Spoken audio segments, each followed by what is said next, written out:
முதலமைச்சர் சட்டப்பேரவை முடிந்ததுக்கு அப்புறம் ஒரு சைகை ஒன்று செஞ்சதா அது பேசும் பொருளா மாறி இருக்கு. இதை எப்படி பாக்குறீங்க சார்? மாண்புமிகு முதலமைச்சரை பொறுத்த மட்டிலும் நீங்க சைகையை மட்டும்தான் கேட்கறீங்க. அப்பாவை காணோம்னு தேடினாரு, அது கேட்கவே இல்லை. நீங்க யாரும் பொதுவா ஒரு குழந்தைக்கு அப்பா யாருன்னு அந்த அம்மா சொன்னாதான் தெரியும். அது நானா இருந்தாலும் அப்படித்தான். எங்க அப்பா சொன்னாதான் எங்க அம்மா சொன்னாதான் எங்க அப்பா யாருன்னு தெரிஞ்சிருக்க முடியும்.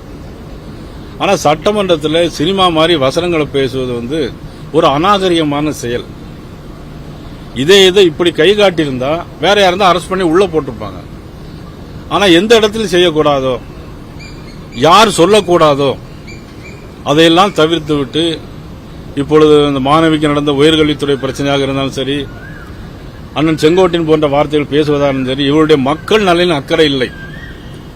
அப்பா யாருங்கிறத தேடுறது அது மட்டும் சட்டமன்றத்தில் பேசுவது என்பது அது தேவையில்லாத ஒன்று. அது அவருடைய பண்பை, அவருடைய தகுதியை காட்டுகிறது அல்லது தகுதியை இழந்து காட்டுகிறது என்றுதான் நான் பகிரங்கமாக சொல்ல முடியும். இப்படி சைகை காட்டுவது என்பது நிச்சயமாக கண்டனத்துக்குரியது. அதுவும் சட்டமன்றத்தில் கண்டனத்துக்குரியது.